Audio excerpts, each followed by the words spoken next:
저는 미혼의 30대 후반 남자입니다. 이렇게 사연을 보내게 된 이유는 제가 살아온 인생이 너무나도 허망한 기분이고 한순간에 물거품이 되어버린 것 같더라고요. 현재 소주 한잔하고 글을 쓰는 거라 약간 엉망진창일 수 있지만 최대한 정신을 차리고 사실만을 담백하게 써보도록 하겠습니다. 이야기를 시작하자면 제 어린 시절부터 말씀드려야 할 것 같습니다. 저는 4살 차이에 여동생이 하나 있었고 저희 집은 전형적인 서민가정이었어요. 아버지는 집 근처의 공장에 다니시고 어머니는 낮에 김밥집에서 일을 하시며 두 자식들을 키워주셨습니다. 남들에 비해 특별히 화목하거나 절대로 유복한 가정 환경은 아니었지만 열심히 일하시는 부모님 덕분에 학교는 잘 다닐 수 있었어요. 저희 남매도 큰 말썽 안 부리고 학교 생활 잘했다고 생각합니다. 저는 중학교 때까지 반에서 중상위권을 유지하고 있었지만 제 동생은 공부를 저보다 훨씬 잘했어요. 다행히 저도 인문계 고등학교를 졸업하고 집 근처에 있는 대학에 들어갈 수 있었지만 당시 중학교 다니던 제 동생이 항상 반에서 1등을 하고 있었어요. 서울대를 목표로 학원을 더 다니고 싶고 과외도 하고 싶다는 동생의 말에 지방사립대를 다니던 저는 바로 휴학을 하고 군대를 갈 수밖에 없었습니다. 그리고 2년 뒤 제가 군대를 마치고 집으로 돌아왔을 때 위태롭게 지탱하던 저희 집안 사정이 갑자기 기울기 시작했어요. 일단 제 아버지가 다니던 직장에서 허리를 크게 다치셨습니다. 정규직도 아니고 용역 파견직으로 일을 하시던 아버지는 회사에서 제대로 된 보상이나 치료비도 받지 못하고 그대로 집에 누워 계실 수밖에 없었어요. 집안의 가장이 재구실을 못하자 저희 가족은 급격하게 어두워지기 시작했고 아버지는 아버지대로 자괴감에 빠져 힘들어했고 어머니는 생활비를 더 벌기 위해 김밥집을 그만두고 공장에 다니기 시작하셨습니다. 부모님께서 돈 때문에 싸우는 날도 점점 많아지고 저는 더 이상 다른 친구들처럼 평범하게 대학을 졸업하고 느긋하게 취업 준비를 할 생각은 하지 못했어요. 제 동생은 공부를 정말 잘했기 때문에 동생 하나만큼은 뒷바라지를 해주었고 저는 군대를 전역하자마자 대학을 자퇴하고 공장에 다니기 시작했습니다. 빨리 제가 돈을 벌어야 집안이 다시 화목해질 거라고 생각했어요. 아버지의 빈자리를 제가 대신하고 싶었고 돈을 많이 벌면 어머니도 더 이상 힘든 일을 하지 않으셔도 되니까 두 분이 돈 때문에 싸우는 일도 없을 거라고 생각했습니다. 다행스럽게도 아버지는 4년 여간의 투병 생활을 끝내고 택시 일을 시작하셨어요. 이전처럼 힘쓰는 일은 하지 못하셔서 궁여지책으로 택한 일이지만 택시 운전이라는 것도 하루 종일 앉아서 운전을 하다 보니 온전치 못한 몸으로는 많이 힘들어 하셨습니다. 게다가 왜 그리 사고는 자주 나는 건지 돈도 별로 못 벌고 매일매일 택시 회사에 산업금 맞추기도 급급했는데 가끔가다 한 번씩 아버지가 접촉사고라도 내는 날이면 그달은 거의 공짜로 일을 하다시피 하는 거였죠. 그러다 보니 아버지께서 일을 다시 시작하셨어도 집안 형편은 전혀 좋아지지 않았습니다. 저라도 정신 차리고 살아야 집안에 희망이 있다는 생각으로 공장에 다니면서도 착실하게 기술을 배우고 자격증을 따서 어떻게든 돈을 더 많이 벌고 싶었죠. 이런저런 많은 일을 배웠지만 공장에서 어떤 아저씨가 제게 하시는 말씀이 몸뚱이 하나로 먹고 살려면 용접을 배워. 이러니 저러니 해도 용접만 제대로 할 수 있으면 가족들 밥은 안 굶겨. 라고 하셨어요. 저는 그 말에 눈이 반짝이며 어떻게 해야 용접을 배울 수 있는지를 물었어요. 하지만 막상 제게 그런 말을 해줬던 아저씨도 입만 살았지 어떻게 해야 하는지 전혀 모르길래 여기저기 수소문해서 용접을 배우면서 일을 할 수 있는 곳을 찾았어요. 다행히 아는 형님의 소개로 한 회사를 소개받았고 그곳에서 돈도 벌고 용접일도 배워서 자격증까지 딸 수 있었죠. 제 동생이 서울대는 아니었지만 그래도 손꼽히는 좋은 대학을 다니고 있었기 때문에 학비에 기숙사비에 용돈과 생활비까지 정말 뒷바라지 하려면 돈이 끝도 없이 필요하더라고요. 그래서 저는 돈 한 푼 더 준다고 하면 야근도 하고 철야도 하고 주말 출근도 하면서 악착같이 돈을 벌었습니다. 공장에서 일하며 받는 월급에서 동생에게 매달 100만 원씩 보내고 1년에 2번 대학 등록금까지 내고 나면 정말 허리가 휘는 기분이 뭔지 알 것 같았어요. 동생한테 들어가는 돈을 미리 떼어놓고 부모님에게 50만 원씩 생활비를 드리고 나면 나머지 남는 돈은 대부분 적금을 들었습니다. 제 용돈으로는 한 달 10만 원도 채 쓰지 않았던 것 같아요.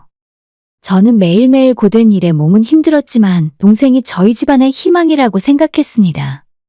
좋은 대학 졸업해서 대기업에 들어가거나 전문직을 갖게 되면 기울어진 집안 상황도 금방 다시 예전처럼 좋아질 수 있을 거라 믿었죠. 아버지는 여전히 제대로 된 벌이를 집에 가져오지 못했고 어머니도 매일같이 반복되는 힘든 공장일에 몸이 상해가고 있었습니다.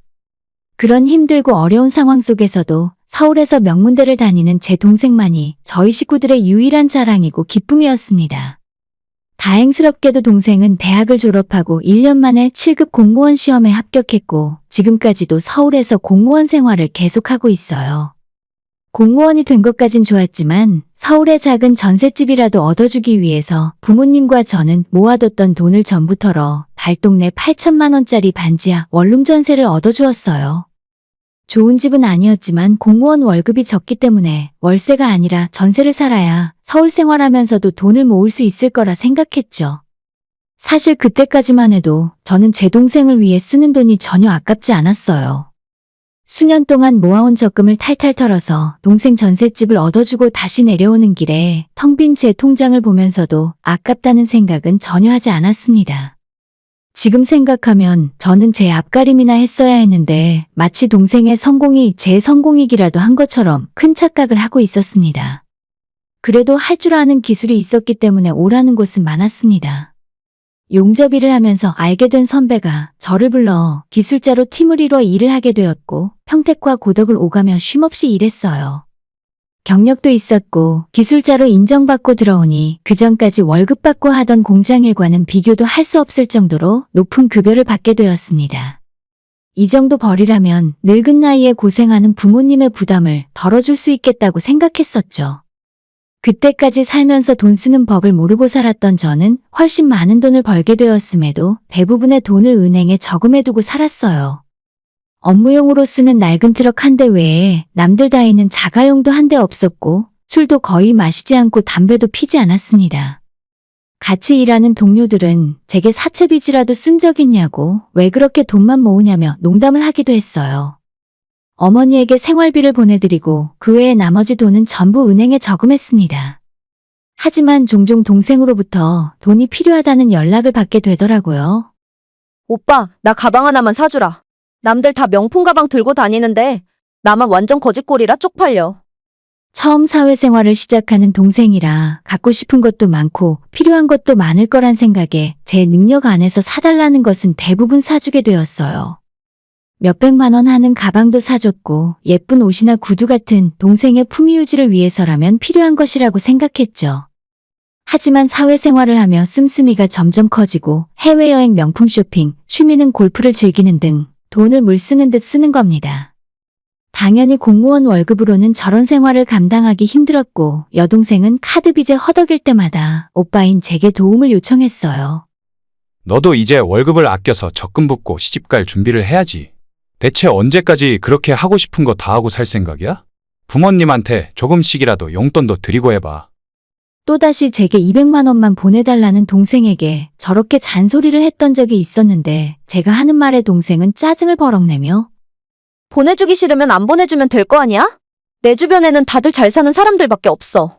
걔네들에 비하면 나는 정말 돈 쓰는 것도 아니야. 이 정도로 잔소리 할 거라면 앞으로 오빠한테 연락할 일 없을 거야. 맨날 공장에서 일만 하는 오빠가 뭘 알기나 해? 라고 말하며 전화를 끊더라고요. 동생에 대한 제 마음은 그게 아닌데 진심을 몰라주니 너무 서운했어요. 하지만 그런 말을 듣고도 저는 동생이 필요한 돈을 종종 보내줬습니다. 예전부터 그래왔고 그게 제가 해야 하는 일이라고 생각했었기 때문이에요.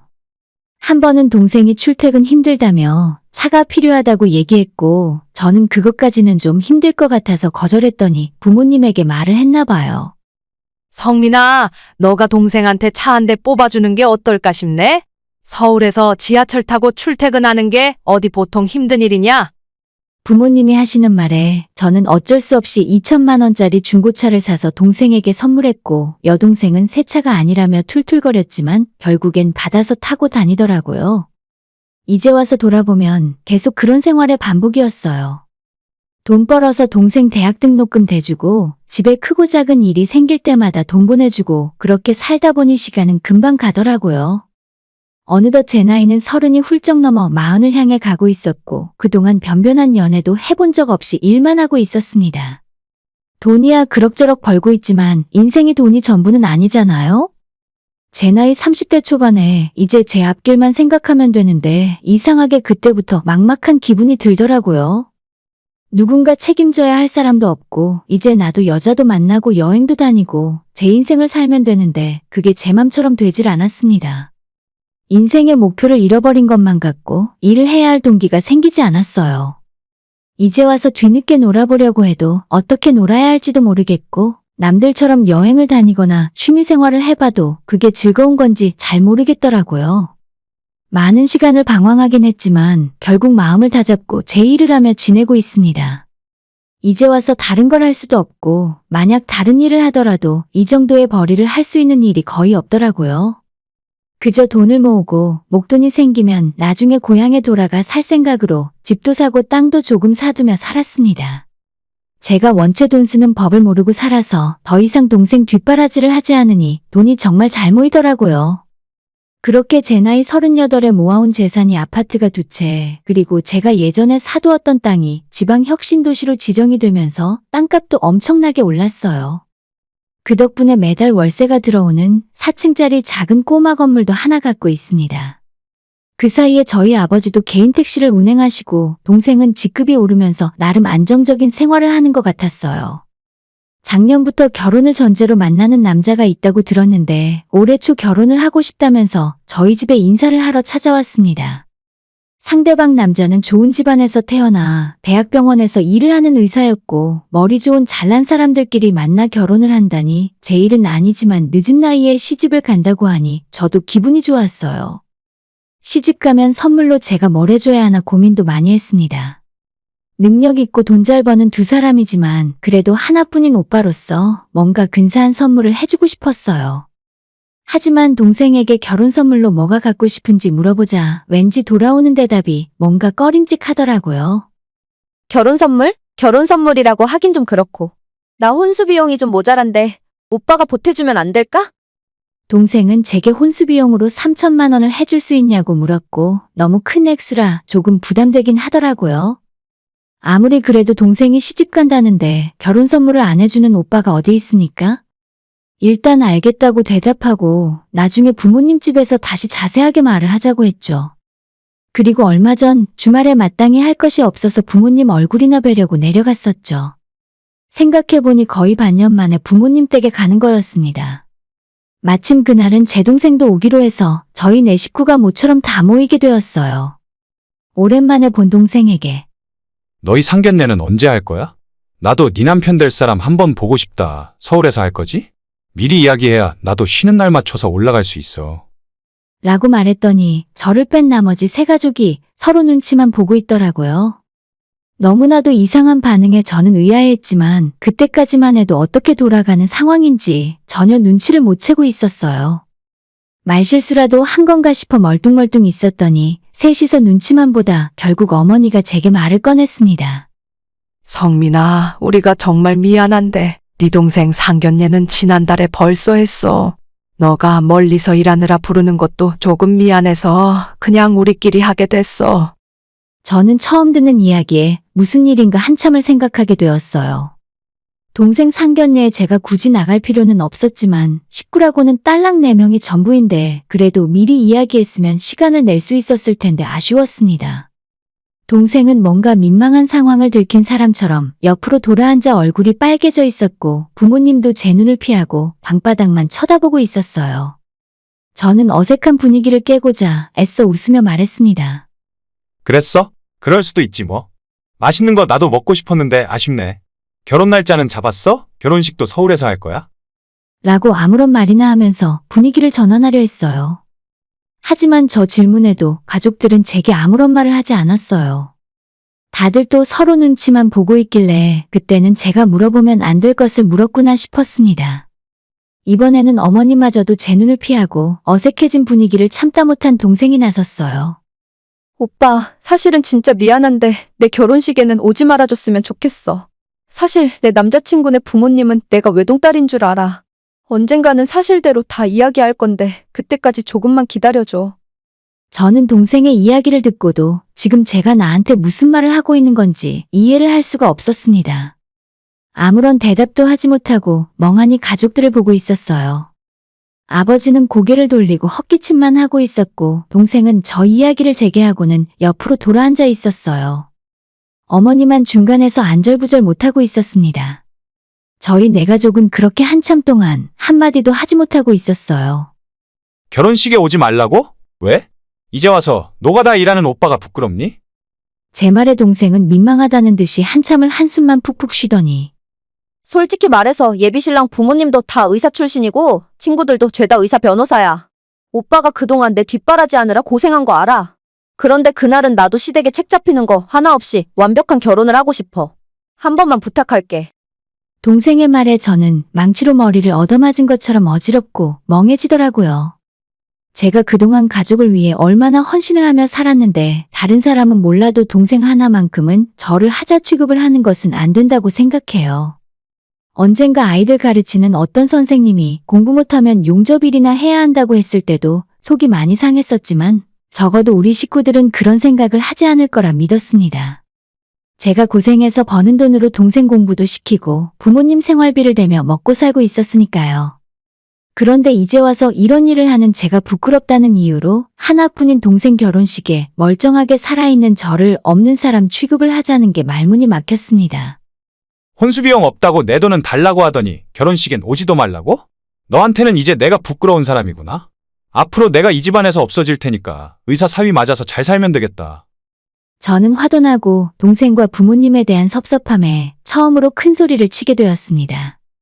항상 순종적이고 착한 아들이었는데 더 이상은 그러지 못하겠더라고요.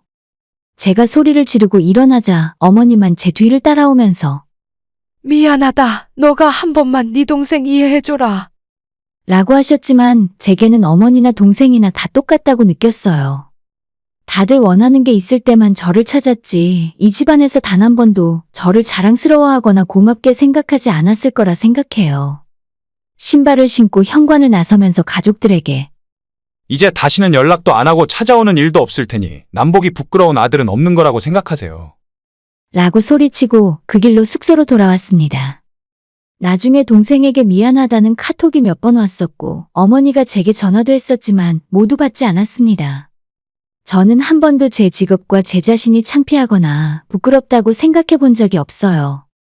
돈도 적지 않게 벌고 있는 기술직이었고 일은 힘들지만 제가 하는 일로 가족들에게 도움을 주고 잘 살 수 있는 거라고 생각해왔기 때문입니다. 여전히 저는 제 일을 자랑스럽게 생각하고 스스로 당당하지만 가족들이 저를 부끄럽게 여긴다면 제가 인생을 헛살았을지도 모른다는 생각이 드네요. 정말 이번 일로 가족들과 영영 인연을 끊고 살아보려 합니다. 적잖이 많은 충격을 받았고 앞으로 동생과 부모님의 얼굴을 다시 볼 수 있을지 자신이 없네요. 혼수비용 달라는 것도 안 줬으니 대출을 받던지 부모님이 빌려서 마련해 주던지 자기들끼리 알아서 하겠죠. 저는 이제 식구들 신경 안 쓰고 저 혼자 잘 먹고 잘 살 겁니다. 당장 자가용부터 한 대 뽑고 올해는 저도 착한 아가씨 만나서 내 인생 살 거예요. 오늘의 사연은 여기까지입니다. 구독과 좋아요, 알림 설정 부탁드려요. 다들 행복하시고 좋은 하루 되세요.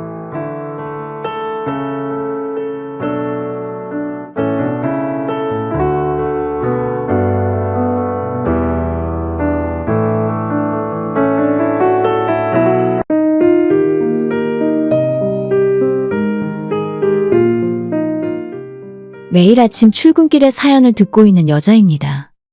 얼마 전부터 평온한 제 인생에 도저히 감당하기 힘든 일이 일어나서 이렇게 사연을 보냅니다.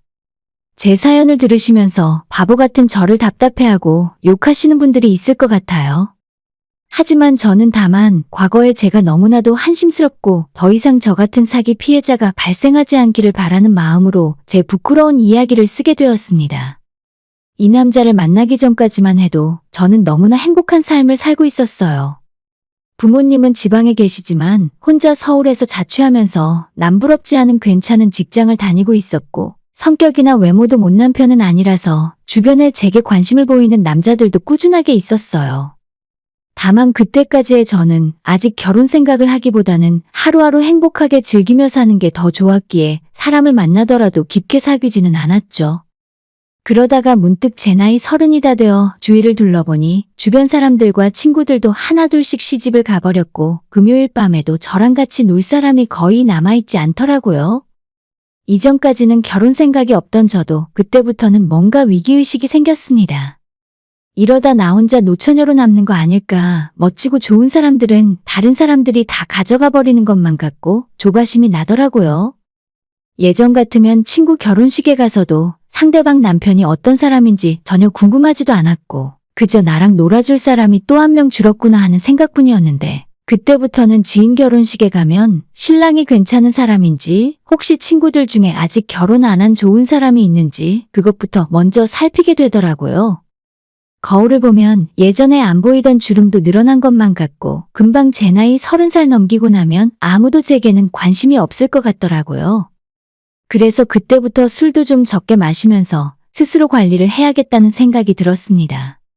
운동도 하면서 겸사겸사 괜찮은 남자도 만날 수 있지 않을까 하는 생각으로 제가 살던 집에서는 조금 떨어진 청담동까지 헬스장을 다니기 시작했어요.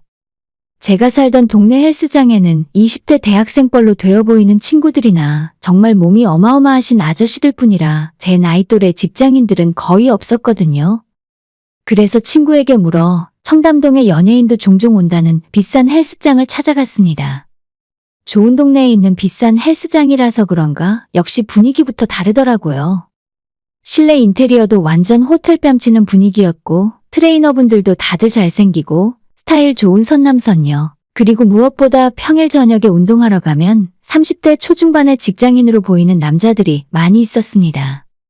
당장 그 사람들 중에 하나 골라서 만나봐야겠다는 생각까진 아니었지만 그래도 기왕 운동하는 거 그런 사람들 속에서 섞여서 하다 보면 저 스스로도 뭔가 동기부여도 더 되는 것 같고 여러 가지로 혹시나 하는 기대감이었어요.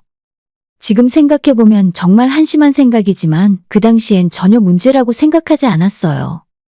집에서 왕복으로 1시간 가까이 걸리는 헬스장이었지만 매일매일 다녔어요. 어차피 운동을 목적으로 시작한 거라서 당연히 운동도 열심히 했습니다. 그렇게 헬스장에 다닌 지 2달쯤 지났을 때 집에 가려고 옷을 갈아입고 나왔는데 어떤 남자분이 제게 말을 걸었어요. 전부터 쭉 지켜봤는데 제 스타일이세요. 괜찮으시면 식사라도 한번 같이 할 수 있을까요? 저 이상한 사람 아닙니다. 라고 하며 제게 명함을 한 장 내밀더라고요. 명함에는 대한민국 사람 누가 봐도 알만한 대기업의 로고가 박혀 있었고 그 사람은 자신을 증권회사에 다니고 있는 펀드 매니저라고 소개했어요. 그 종이 쪼가리 명함 한 장이 뭐라고 거기에 있는 대기업 로고 하나 때문에 낯선 남자에 대한 경계심은 다 없어져 버리고 바로 제 연락처를 알려줘 버렸습니다. 그날부터 연락을 주고받기 시작해서 주말에는 데이트도 하게 되었어요. 첫 데이트 때부터 저는 그전까진 가본 적도 없는 아주 고급스러운 레스토랑으로 안내했고 그 사람은 그런 곳을 몇 번이고 와본 것처럼 능숙하게 주문을 하고 와인도 마셨습니다. 식사 자리는 물론 너무 즐거웠어요. 저는 마치 이 사람과 만나게 되면 언제든지 이런 고급스러운 생활을 할 수 있을 것만 같았고 그 남자의 본질을 보려고 하지 않았습니다. 몸에 걸친 비싼 옷과 명품 시계 그리고 타고 다니는 외제차까지 서울의 S대학을 나와 대기업 펀드 매니저 일을 하면서 높은 연봉을 받고 있다고 본인을 소개했어요. 저와 대화를 할 때도 전문적인 지식을 바탕으로 이야기했고 경제용어에 대해 잘 모르던 저는 그저 이 사람이 대단하게만 느껴졌습니다. S대를 나왔다는 말답게 평소에도 각종 시사 상식에 빠삭했고 TV에 나오는 다른 S대 출신의 사람들을 마치 잘 알고 있다는 듯이 말했어요. 저는 멍청하게도 단 한 번의 의심도 없이 이 사람이 하는 말을 철석같이 믿었고 그 당시에는 이 사람을 꼭 잡아야만 한다는 생각에 빠져 있었습니다. 처음 인상이 너무 좋았기 때문에 몇 번 만나보지도 않고 진지한 사이가 되었고 만날 때마다 이 사람은 본인의 능력을 제게 보여주었습니다. 타고 다니는 차도 나이에 걸맞지 않은 비싼 외제차를 타고 다녔는데 매번 데이트마다 비싸고 고급스러운 곳으로만 저를 데리고 다녔어요. 기념일이 되면 선물도 항상 명품으로만 받았고 저는 정말 제대로 된 남자를 만났다는 생각에 주변 친구들한테 자랑도 많이 했습니다. 정식으로 만난 지 6개월 만에 이 남자가 제게 프로포즈를 했어요. 첫눈에 반했고 평생 저를 지켜주고 싶다는 말과 함께 커다란 다이아 반지도 제게 선물해 주었습니다. 이 사람의 프로포즈를 거절할 이유가 그 당시로서는 하나도 없었죠. 능력 있고 자기 관리 잘하고 저만 바라봐주는 이런 남자를 놓칠 순 없었어요. 고민할 필요도 없이 그 자리에서 승낙했고 저희는 본격적으로 결혼을 준비하며 만나게 되었습니다. 제 친구들에게 남자친구를 소개시켜주는 자리에서도 아주 젠틀한 모습으로 나타나서 매너 있게 제 친구들을 대했고 친구들도 다들 제가 봉잡았다며 난리법석이었어요. 선물로 받은 다이아 반지를 보며 부러워했고 이 사람이 선물해준 가방과 고가의 액세서리들을 보며 친구들 중 아직 미혼인 친구는 제 남자친구에게 회사 동료를 소개시켜달라고 하기도 했습니다. 정말 제 자존감을 한껏 올려주는 사람이었어요. 이 남자를 만난 뒤로는 어딜 가더라도 제가 주인공이 된 것 같았고 어떤 자리에서건 저를 빛내주는 사람이었습니다. 처음으로 남자친구 부모님께 인사하러 갔을 때도 제게 굉장히 잘해주셨어요. 맛있는 음식도 많이 준비해주셨고 식사를 하며 대화를 할 때도 사소한 것 하나하나 저를 챙겨주시는 모습을 보며 잘난 사람은 부모님도 괜찮구나 싶었습니다. 즐거운 분위기에서 식사를 하다가 어머님이 제게 물어보셨어요. 아가씨는 지금 하고 있는 일이 어떤 일이야? 만약 내 아들이랑 결혼하게 된다면 계속 일을 할 생각인가? 라고 물어보셨고 제가 대답을 하려는 찰나 남자친구가 먼저 말을 하더라고요. 아니, 결혼하면 우리 예지는 직장 그만둘 거야. 그 전까지 저와는 일적인 문제로 단 한 번 상의를 한 적도 없었는데 갑자기 저렇게 말을 하니 황당했어요. 당장은 결혼하더라도 아이를 가질 생각도 없었고 저는 지금 하는 일이 좋아서 회사를 그만둘 생각은 한 번도 해본 적이 없었습니다. 갑작스러운 말에 깜짝 놀랐지만 당시의 좋은 분위기를 망칠 수는 없어서 그냥 어색하게 웃고 넘어갔어요. 그날 저녁에 저를 데려다주는 남자친구에게 따졌습니다. 오빠, 나는 결혼하더라도 회사 그만둘 생각 없어. 나한테 한 번 물어본 적도 없으면서 아까는 왜 오빠 마음대로 그렇게 이야기한 거야? 남자친구는 그게 무슨 말이냐는 듯이 제게 예지야, 돈은 내가 얼마든지 벌어다 줄 수 있어. 자기는 힘든 일 할 생각 말고 그냥 집에서 편히 쉬어. 배우고 싶은 거 있으면 배우러 다니고 살림하기 싫어서 그런 거라면 도우미 아주머니도 부르자. 남자친구의 말에도 저는 회사만큼은 계속 다니고 싶었고 저희는 결혼 준비를 진행하면서 그 일 때문에 자주 다투게 되었어요. 제가 결혼하고 빨리 아이를 낳기를 원하는 남자친구는 다른 건 다 양보해도 직장만큼은 꼭 그만두기를 바랬고 저는 저대로 커리어가 끊기고 한순간에 아이 엄마로 살아야 하는 것을 원치 않았습니다. 한 달 가까이 이 문제로 실랑이를 하다 결국 타협을 하게 되었는데 나중에 아이가 생기면 회사를 그만두고 유치원 다닐 때까지는 제가 집에서 아이를 보기로 결정했죠. 지금 와서 한 가지 아찔하게 생각하는 건 그때 이 남자의 말을 무작정 듣고 그냥 회사를 그만둔 채 집에 있었으면 어땠을까 싶더라고요. 아무튼 그렇게 결혼은 진행되었고 이 남자는 신혼집도 자기가 해오고 제게 혼수도 별다른 것을 요구하지 않았습니다. 웬만한 것은 자기가 다 준비했으니 제게는 세탁기랑 냉장고만 해오면 된다고 했어요. 가전제품이나 가구들도 다 자기가 좋아하는 취향이 있으니까 알아서 한다더라고요. 괜히 저와 처가 부모님에게 부담을 주고 싶지 않아서 이렇게 한다는 말에 또 한 번 감동을 받았습니다. 결혼식도 서울 유명 5성급 호텔에서 올리게 되었고 당시에 신혼여행도 유럽으로 보름 동안 갔어요. 제 친구 중에는 5성급 호텔에서 결혼식을 올린 친구가 하나도 없어서 더 기분이 좋았습니다. 정말 이 남자는 나를 생각하는 마음도 깊지만 능력은 훨씬 더 대박이구나 싶었어요. 친구들과 지인들도 다들 저를 부러워하고 친정 부모님도 사위 잘 얻었다고 입이 귀에 걸려서 싱글벙글 하셨어요. 이제 앞으로의 제 인생은 이 남자와 함께 걱정 없이 행복하게 살 줄로만 알았습니다. 화려한 결혼식처럼 화려하게 살 줄 알았던 신혼생활은 몇 달이 지나지 않아서 하나씩 무너지기 시작했어요. 저와 결혼한 지 정확히 석 달 만에 남편은 회사에서 본인의 진가를 알아주지 않는다며 퇴사하고 집에서 전업으로 투자하겠다 하더라고요. 그 전까지는 남편이 생활비를 하라며 한 달에 500만 원씩 제게 주었고 정확히 그 돈을 2번 받았을 때 회사를 그만두는 바람에 그 이후로는 제대로 된 생활비를 받은 적이 없습니다. 남편의 퇴직금도 전부 주식 투자를 한다고 해서 저는 구경도 못 해봤어요. 처음엔 워낙 능력이 출중한 사람이라 믿었기 때문에 전업을 하면 더 많은 돈을 벌어올 줄 알고 믿고 기다렸죠. 그런데 제가 퇴근하고 집에 돌아오면 항상 컴퓨터로 게임을 하는 모습만 보이더라고요. 낮에 주식 투자하느라 생긴 스트레스를 풀려고 그러는 건가 싶어 별로 터치하지 않았는데 시간이 지날수록 돈도 한번 제대로 준 적도 없는 남편이 하루 종일 집에서 집안일도 하지 않고 게임만 하는 모습을 보고 있자니 화가 나기 시작했어요. 어느 날 게임을 하고 있는 남편에게 맨날 게임만 하고 있고 투자는 언제 하려고 그래? 낮에 집에 있으면서 먹은 것 좀 치우고 청소기라도 한번 돌렸으면 좋겠어. 라고 말을 했더니 불같이 화를 내더라고요. 뭐? 내가 너 출근하고 나면 9시부터 3시까지 주식하느라고 얼마나 바쁜지 몰라? 지금 내가 너한테 생활비 안 준다고 이러는 거야? 걱정하지 마. 나 지금 잘 벌고 있으니까. 단지 종잣돈을 더 키우기 위해서 버는 돈까지 다 투자하고 있어서 그런 거야. 에휴, 너가 뭘 알겠냐? 라고 화를 크게 내며 저를 무시했습니다.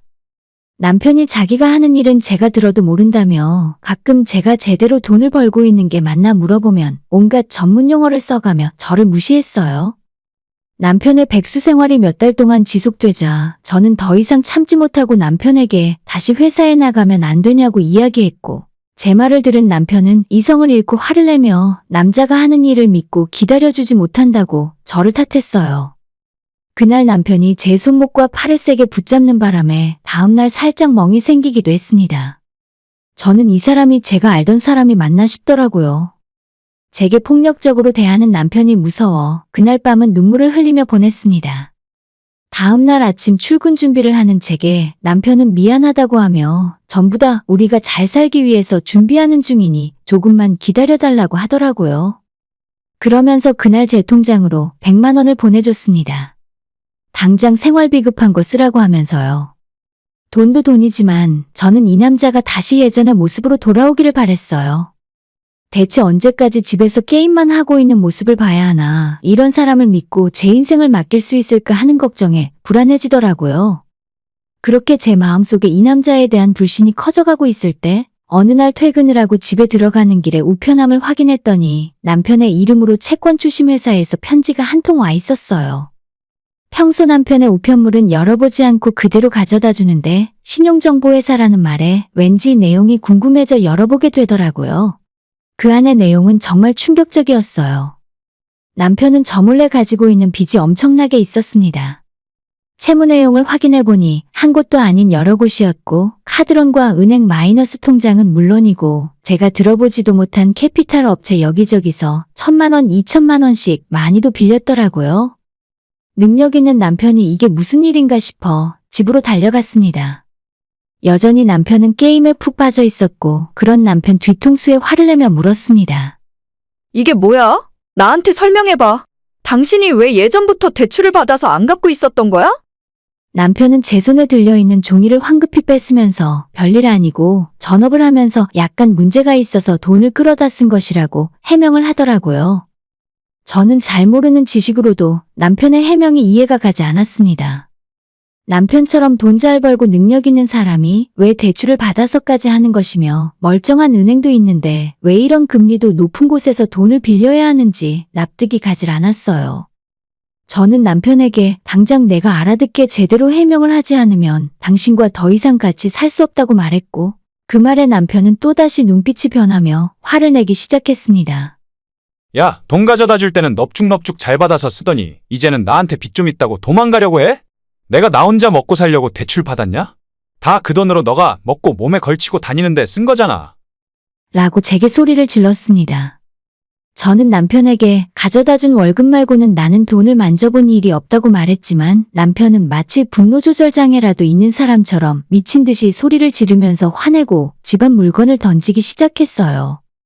그 모습에 질려 친정으로 도망갈 생각으로 집을 나서려는데 남편이 어딜 가냐며 저를 붙잡았고 제가 남편을 힘으로 뿌리치자 결국엔 제게 주먹까지 쓰더라고요.